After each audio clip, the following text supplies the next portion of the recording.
The rapid rise in the popularity of ChatGPT and other artificial intelligence platforms has triggered debates among sectors like the Academe regarding its use. We speak now to Turnitin Southeast Asia Regional Director Jack Brazel, joining us now from Jakarta, Indonesia. Jack, thank you so much for joining us. Are you concerned about people's dependency on artificial intelligence writing capabilities?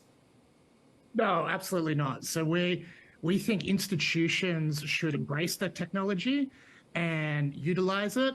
What we think is important to academia is that they can recognize when a student has used artificial intelligence in the writing process, so they can continue to ensure that all those good things about writing, original thinking, critical thinking and things like that are still developed upon. So I think it's important that we embrace the technology. ChatGPT is here to stay, but we continue to ensure the integrity of all institutions. Yes, integrity of all institutions. ChatGPT is here to stay, but I mean, is it quite serious now that we're seeing a lot of plagiarized works from students because they're using artificial intelligence? Yeah, so look, we don't have any, we don't have data to look at the problem to know the exact detail of the problem. However, what we've developed is a platform that our customers can utilize to ensure that when a student submits work, they know that the student was able to produce that work themselves. And that's the important thing. But we believe that AI is here to stay, and we're able to, and students may be able to use that to improve their work process. All right, your group provides a plagiarism detection service. How can it detect plagiarism in a student's academic submission? From the AI context, it's actually a really easy thing for us because we've been working on it now for about 2 years, as we could see it was coming. And basically, with any natural language processing model, the content it produces is always average, okay? It aims to be the average writer. And what that means is that we're able to easily detect it. So we're very confident in our platform. We believe it's about 98% accurate, and we've built very safe margins of error into it to ensure that we're having really good conversations with students. And is it 100% reliable that your detection service can detect a plagiarist work?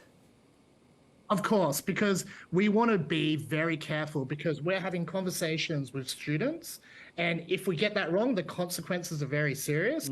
But we've done a lot of work on our calculations and our detection models. So any result that we provide to our customers, and we have many in the Philippines, it will deliver the right result. And are educators at this time in the Philippines prioritizing AI detection in students' assignments as a top priority? Yeah, it definitely is a priority. But what I think is the great thing about Philippines is that they see it as an opportunity. They believe that the technology is here to stay, but they're asking the big questions. How do we maintain our university product? How do we ensure the integrity of our qualifications? How do we know that the engineers that we send out there know how to build the bridge? Institutions across the world have dealt with integrity problems for a long time, and this is no different. And I'm very confident they will meet the challenge, and we're proud to help them. And are a lot of educational institutions here in the Philippines, Jack, already using this plagiarism detection service? Yes, we have many. So De La Salle, for instance, Our Lady of Fatima, a whole scattering of customers throughout the Philippines. And yes, they have access to our traditional plagiarism detection tool and, of course, our AI tool. And we've received positive feedback that it's enabling them to have better conversations with students on how to refine the art of writing without too much assistance from an AI tool like ChatGPT. That's right. On the flip side, we also have our educators who have to also consistently monitor, right, the development of each of the students, so it doesn't also hurt critical thinking and academic integrity. And that's the important thing. That's what we see the real risk, okay? Because what we want to help customers do is actually ensure that students are still developing those life skills. But you look at it from the example of a pilot, a pilot has very good autopilot skills, right? Autopilot system on their planes, but we still want them to be competent pilots.